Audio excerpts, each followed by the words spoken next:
You've been watching decentralized finance for a while now. Seen some people make a fortune, others lose everything. You want to get involved now, but the complexity is insane. The risk, unbearable.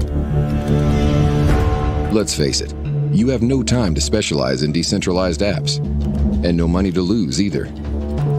Well, there is an easy way to earn returns from DeFi. A solution with no trading involved, no hassle.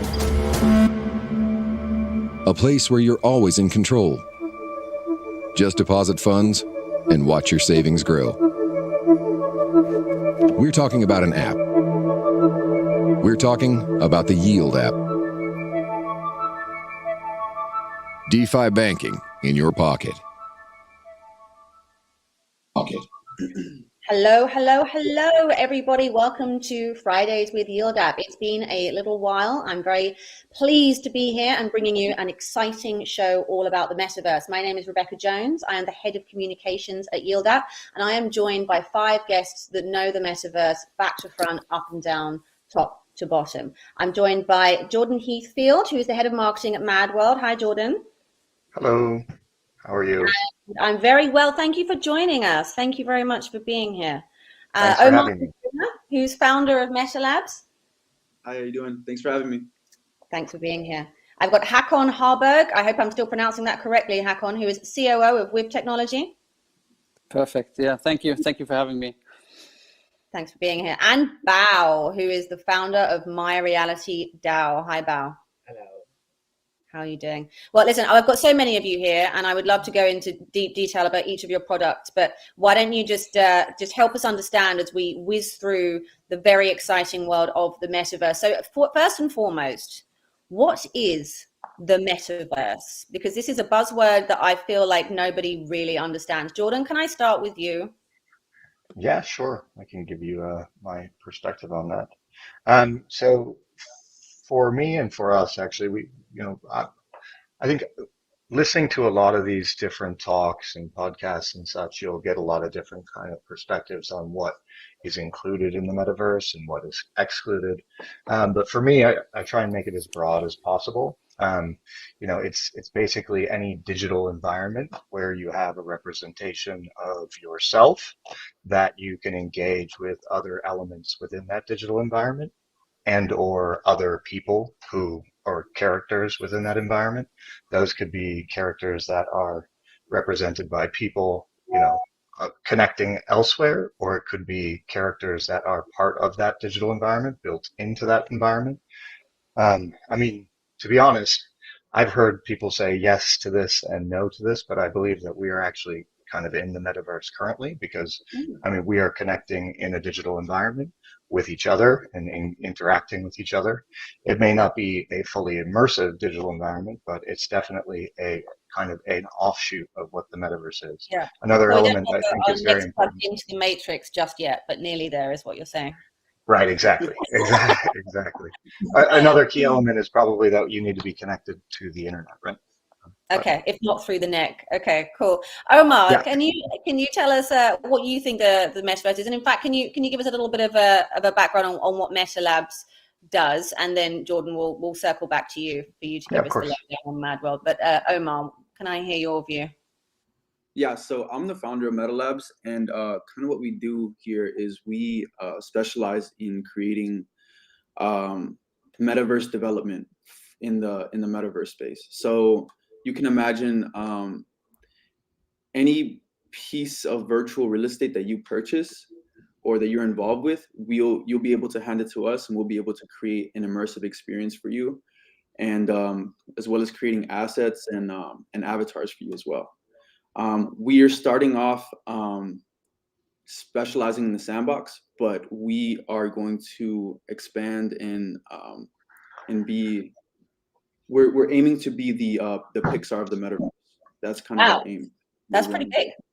Mm-hmm. But going back to what the metaverse is, so my idea, in my opinion, of the metaverse is it's kind of a place in cyberspace where you can be whoever you want, you could be wherever you want, and you can have whatever you want.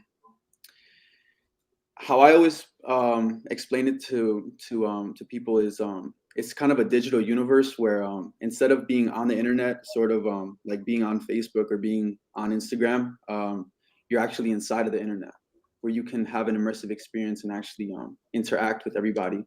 And I think that adding to that, cryptocurrency will play a huge part. I think that's how we're going to be. That's how that that virtual economy is going to work through cryptocurrency and NFTs.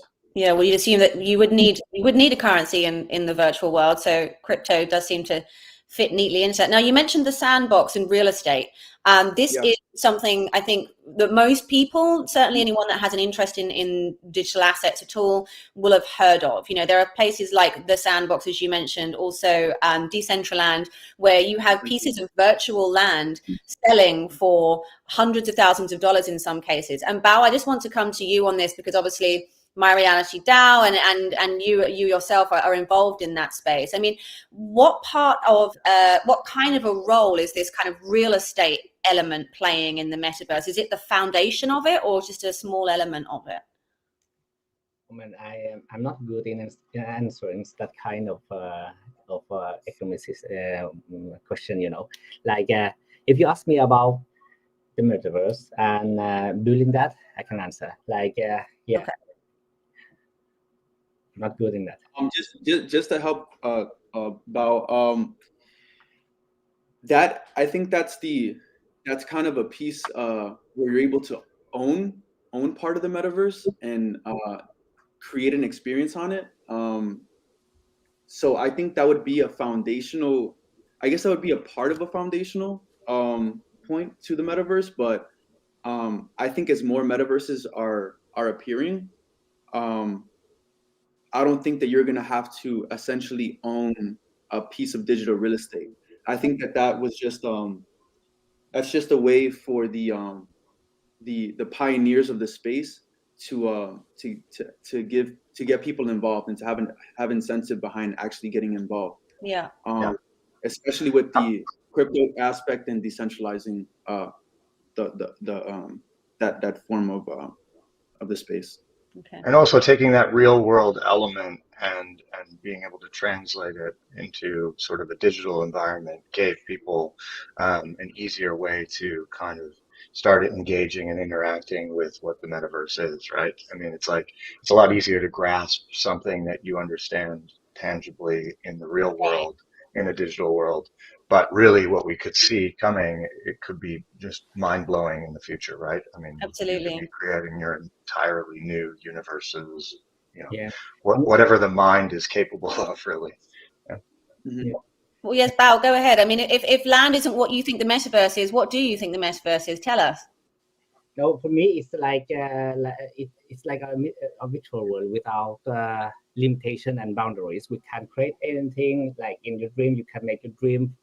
You can realize your dream, because like in the real world, everything you have limitation of some physical law like that. But in the metaverse, you can create anything, and it gives so much possibility to, like in educational way, you know, like we can create stuff that people can participate.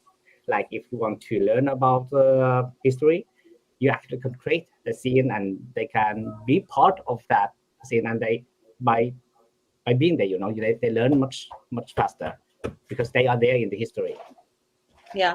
And Hakon, to come to you, I mean, first of all, you know, what do you think the metaverse is, and also how is with technology involved in that? Absolutely. I would first say that my colleagues here, they describe it very well. And to add to that, you know, if I can, it's for me, one of the things I like when I describe the metaverse is like it's kind of the next iteration of internet, meaning that you're referring to Matrix. I would rather refer to Ready Player One. Okay. And you know, and as Jordan said and Omar said, like we actually can create in real life characters into an avatar and then experience the world we actually live in, and then at the same time construct it the way that, design it the way that we really want it to be. And for me, two things with the metaverse that is fantastic. It's one thing is bringing in real life experience into the internet or into the virtual world. And the second is how the gaming economy has disrupted the way we look at finance. And that's kind of where also Metaverse plays a very important role. And Omar was mentioning, pioneers that buying assets, real estate assets, and then that's one thing I really love with it. But also, as you said, opening borders, like everybody can access this world. You don't have to fly into this and be part of elite to join. Either it's a wine club or a yacht club or what have you. And going back to what we do, Viv is what we do is actually, in very short sentence, turning real assets, wine in this case, into NFT, and that we treat it as a financial instrument. And wine is treated right. It is actually a appreciating, stable asset. So a very secure investment. But what we do in the Metaverse is, going back to what I said, we are building wineries and winemaker games together with MyReality here in the sandbox and CryptoVoxels, and later on Decentraland and other Metaverse as well, where we actually trying to be a kind of a brand ambassador for the wine ecosystem, where they can see the opportunities that can arise by entering the unknown phenomenon called Metaverse. That's interesting. Wine games, did you say? Yeah. Wow. It turns out that so far there hasn't been done any real winemaker games where you can actually have the experience and add a fun element to it, and then have play to earn a mechanism. And so we really believe that edutainment and educational games, such as wine, because I'm biased, will really speed up the interest around the Metaverse. Yeah, well, I certainly know of drinking games involving wine, but perhaps a slightly different subject. So Jordan, MADWorld, tell us how MADWorld fits into the Metaverse, please. Yeah, sure. So MADWorld stands for Multiverse Artist Defender. Multiverse is a term I believe we've coined, which is basically the connection of all metaverses, right? It's kind of like if you were to take them all and put them into a universe, that would be the multiverse. And the organization came about to kind of bring artists who don't understand so much about these digital worlds and digital environments into that space. And we are a JV partner of Animoca Brands, and we are one of the marketplaces that, so we're developing one of the marketplaces for that ecosystem. And really what, the way I envision it is that we kind of are that sliver of the pie that brings the art community and creator community and collectible fans and all these IPs that kind of exist within those spaces, whether it be Japanese anime or cartoon characters, into the ecosystem of all the metaverses that Animoca has a relationship with, including the sandbox.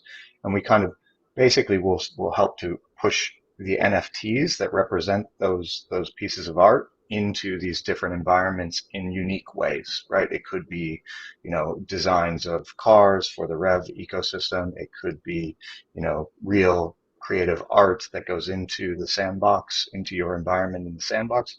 But also another key element for us is that we bridge physical and digital. So we have technology that allows us to connect artwork that is physical to, your NFTs in the digital environment.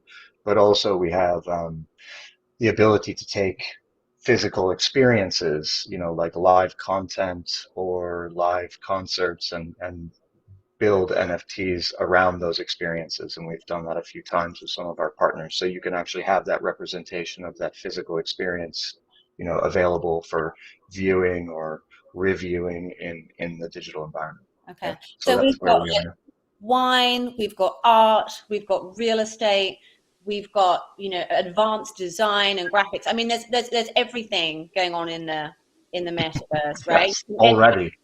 Absolutely everything. But why should, your average person be excited about the metaverse? I mean, especially if you're not somebody who relishes the idea of living your life virtually after a year and a half of lockdown. Like, what does the metaverse present in terms of its possibilities? Omar, can I start with you? Yeah, for sure. In terms of the possibilities, I mean, as we all seen during the lockdown, during the pandemic, or we're still in the pandemic, but during the It's harder never part going of, away. yeah, it's never going to go away, right? But it kind of showed us that you know, like all the pros to moving into the digital space. I think there's so many possibilities to the metaverse. Some of the biggest possibilities, you know, you can change your reality into anything that you want. You know, you could be anywhere that you want. You could be with whoever you want. I think that Meta and Microsoft are going the right way with having virtual meetings. I think that's going to be huge. In terms of education, going back to Quack's point, you know, being in class, instead of being on a Zoom, you guys could be, you know, in a virtual space where, you know, it's more immersive, and it'll be a better learning experience for the kids, especially. I think Oculus is a really good example of how immersed you can actually get in the space. I don't know if any of you guys have tried it, but No, what is Oculus? so Oculus is virtual reality goggles, and right now it's for you know, you could use it on your PS4, and I believe your PS5 and your Xbox, and it's just a way for you to essentially be in virtual reality inside the games. But I feel like going back to the possibilities, I think it could bring a lot of people together. We'll be able to be in a virtual space with people from all over the world. I think it creates a lot of fun. I think it makes experiences inside the internet much more interesting and enjoyable.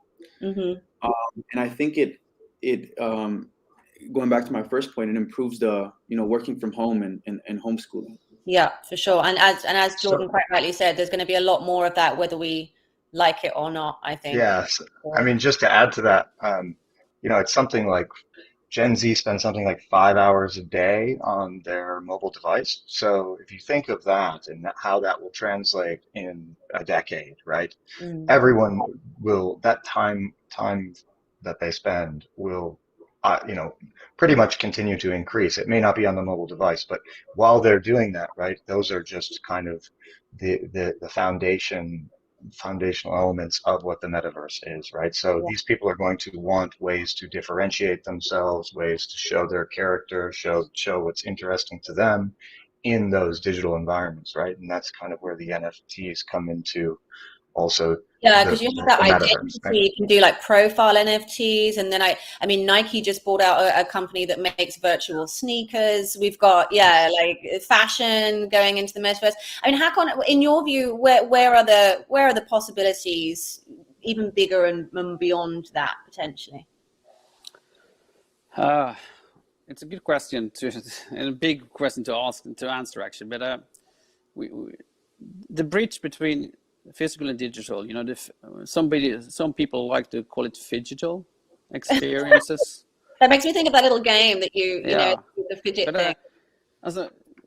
For me, in the way we see it, is that the most important thing you actually can do to get bigger audiences is to show them that you can mirror the real world in somehow and then gamify it.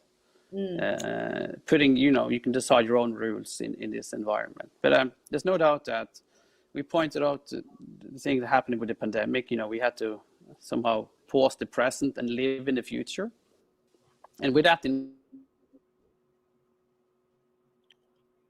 I think we may have lost sound. We've lost sound for you, Hakan. Okay. Yeah, it seems like I have a little bit. Can you hear me now? You're back. Yeah. Yeah. So going back to where I was, around the gaming economy, around what's happening, you know, we see that in order to attract the traditional world, if I may say that, when we sell kind of our ideas, it is to mirror the real life experiences into a digital world. At the same time, education, as you said, mentioning new sports experiences and all the new way of experience adventures as well. If we end up sitting in a pandemic lockdown 1 year, we need new experiences. And I think one of the good thing about Metaverse is it represents kind of an escape as well, from. Yeah, quite. Sometimes, perhaps. Well, that But was sorry. No, that might. I mean, I was actually going to come to potential pitfalls after, but before I do that, I would like to ask about what is it that excites you the most in terms of the possibilities for the metaverse? About that, it's like I can spend like hours on that. We can start with before. Like I start with actually Minecraft and Sandbox, but before I thought like our employees from Vietnam, before that, what's the metaverse? I start hiring them. They start creating the first shoes, the first NFTs in game.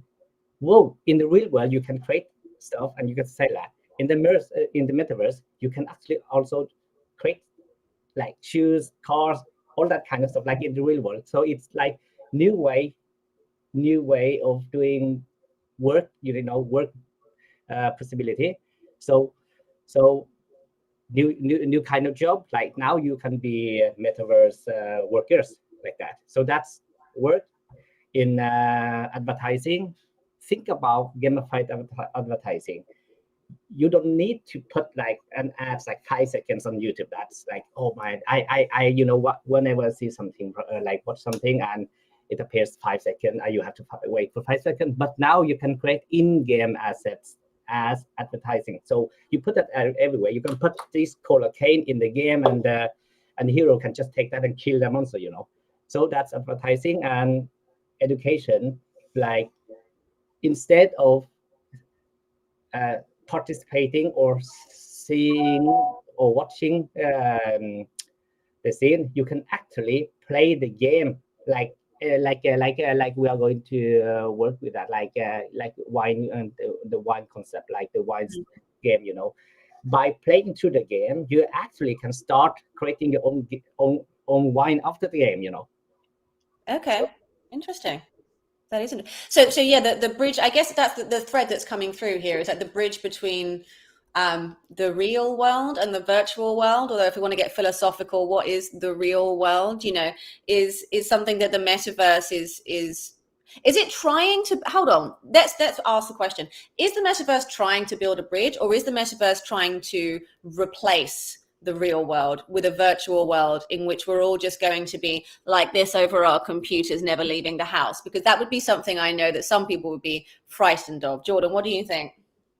Well, some people already live that way. Yeah, like me. I know I've been doing that for a while now. I think I don't think that the metaverse necessarily is a bridge itself. The metaverse is that digital environment. It's important for those who are creating the metaverse or creating elements of the metaverse to build that bridge in order to drive that scalability. You need to create an environment that people want to actually be in, and an environment that gives them the opportunities to create themselves, right? In order to like build, what they want to see and experience themselves, or at least go and experience those things that others have built, right? And kind of explore and find new experiences. I believe that most metaverse, creators probably want people to be 100% of their waking hours and maybe sleeping, I guess, inside the metaverse or inside their metaverse.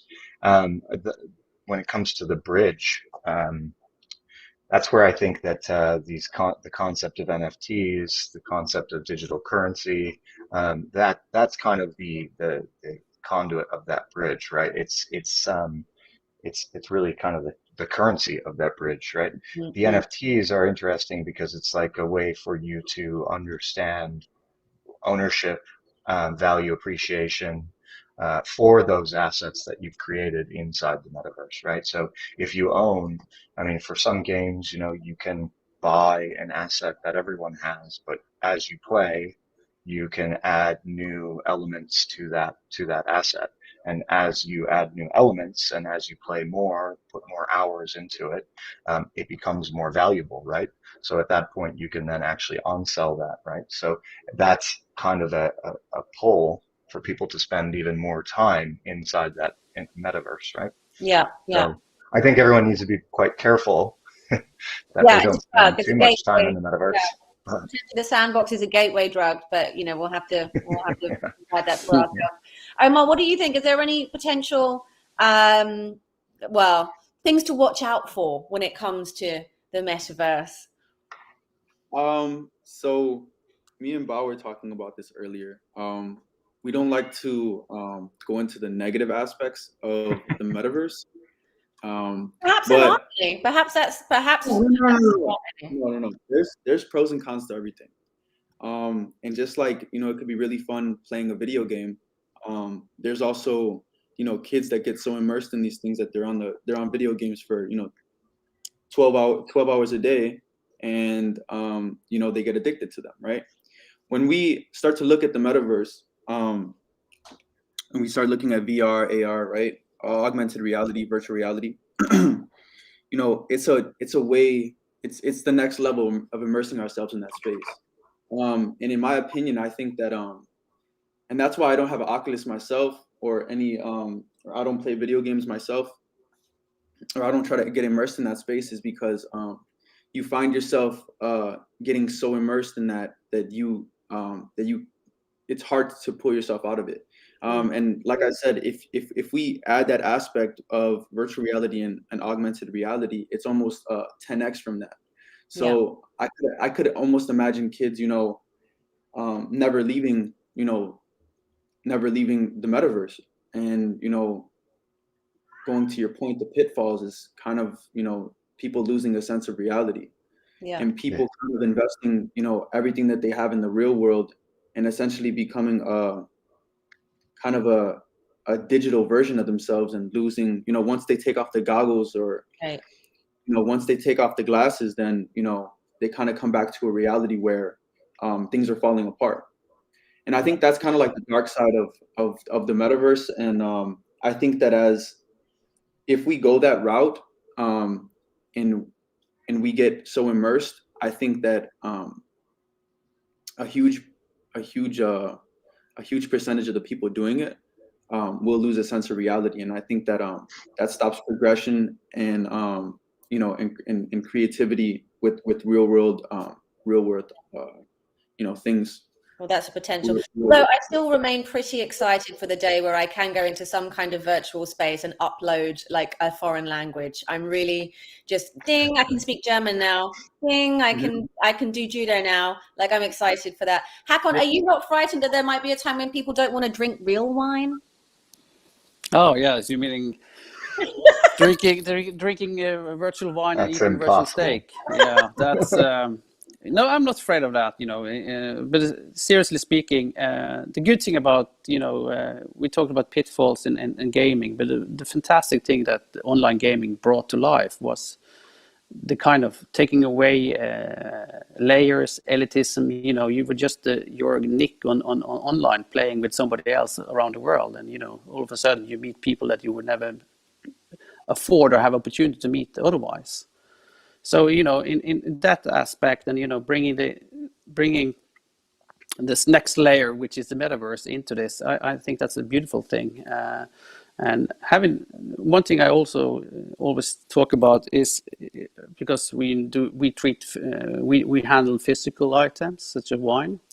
One thing is, when you create a NFT or a token of a wine, first phase was a digital representation, which was just a static picture or something. Now we actually can take it further and create this kind of the same bottle, but it's in the metaverse. A 3D bottle or a voxelized bottle where you actually can move around, pour, or kind of create wine and bottle it as well. And that goes the same for art or cars or what have you. But I think that's a very interesting perspective to bring into this, because as I mentioned earlier on, the next iteration of the internet, this is what we are doing now, and of course it's early days, but yeah, going back to your original question, I think I don't see the pitfalls that we can always create one or try to make one, but I think it's a beautiful thing what happened in the world we are part of now. Absolutely. And, as Omar says, there are pros and cons to everything. Now, Bal, you were so against this question. So I want to hear from you, your counter argument as to, maybe there are no pitfalls. Maybe the metaverse is amazing. Tell me. Yeah, everything about the negative, you can actually turn it to something positive, actually, because, like in Norway, we have a lot of people that depressed, but think about them having their own friend, an AI, that's their friend, like I don't know, we have a Skybird from Norway, but I don't know what's called, like imagine a friend, like you mentioned about learning a new language. Think about wearing that glass or just playing the game. You have your own teacher.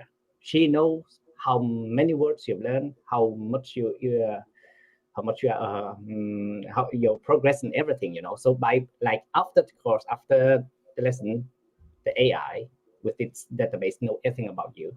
About the people who play too much, we can always find a way for them to play lesser, maybe educate them.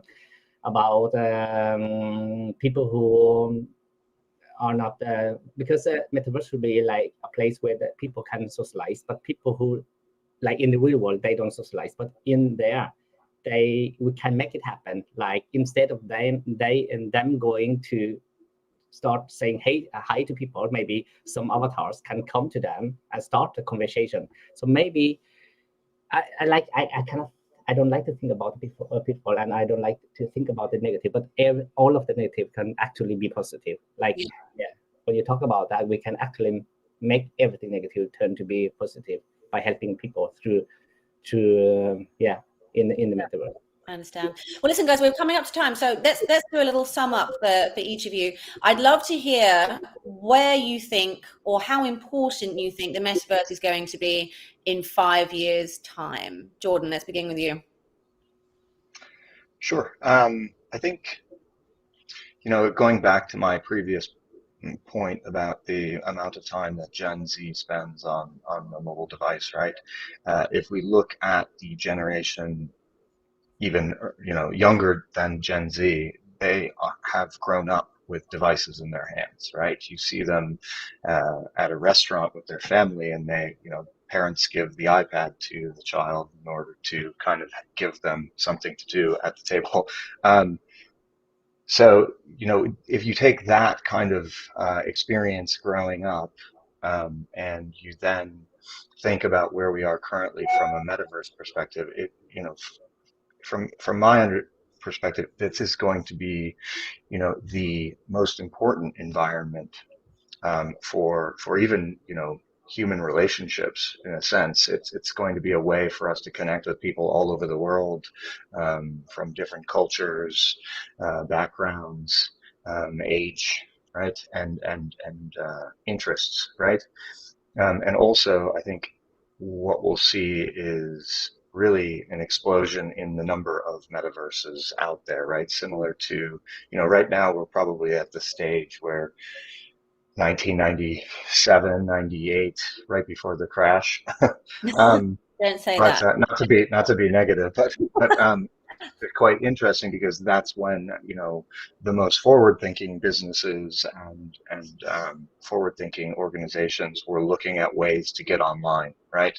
They were building their websites, they were building ways to connect with people online. Now is kind of that period where we might go through some growing pains or whatever, but in 5 years' time, I think that there will be a metaverse for everything, right? Every interest, but also you will be able to there will be an element of interoperability where you can kind of jump from one to the other and experience your friends who like this game and experience hanging out with your friends who have this interest or this shared interest, wine, art, whatever it may be, right? Okay, well, that's pretty ambitious. Omar, the metaverse in 5 years' time, what do you think? Going back to going back to what I said earlier, I think that this is like you know, the .com boom all over again, right? I think we're gonna be heading into a world where everything has its own metaverse. I think everybody's going to be able to enter a world. I think maybe shopping online is going to change. Amazon, we're going to be able to enter, you know, Amazon metaverse where you're able to shop online and see things virtually. I think that the education system is going to change. Going back to Cox's point, where we're going to be actually able to be in history books, and we're going to be able to see it in person. I think that we're going to create a whole new economy from it. It's going to be a beautiful way to exchange ideas, experiences, you know, assets. Yeah, I think that it's gonna take over the real world. Oh gosh, okay, there we go into the matrix again. Okay. No, but positive, in a positive way. Hakon and then Dao, tell me, metaverse in 5 years, please. Oh, well, I definitely the economic part is going to do a lot of going to happen, a lot of disruption around that. But I think it will take a longer time, to, you know, to get where we wanted to go. I think, you know, if you talk 10 years ahead, then we are where I think Omar and Jordan described, because, you know, we haven't yet launched the sandbox. Still, you know, we're waiting for them to launch next year and such. But when it happens, it will speed up, of course. What in the meantime, I do believe that there's a lot of closed environments are going to be created, not closed in kind of no entrance, but, you know, smaller environments around different verticals. They're going to give people the experience that both of them described. And in that, they're going to be kind of a tribal economy, so to speak. So I think it's a very interesting, extremely interesting future for us ahead there. Very exciting. Wow. So, oh, sorry, Hakon, are you done? Sorry. Yeah, I just had my son running in front of me, so that's why I was sorry about that. So. Wow, the metaverse in 5 years' time, please. Yeah, now people don't know about what you are hiring for me to create something for you in the metaverse. In 5 years, we educate people to create something in the metaverse. In 5 years, I think we can educate people in all kind of subjects in the metaverse, like physics, math, maybe playing piano, on all of that kind of stuff. But I'm thinking like between 5 or 10 years, maybe 10 years, you know. That's how I'm thinking. I'm thinking more on the educational way. Okay.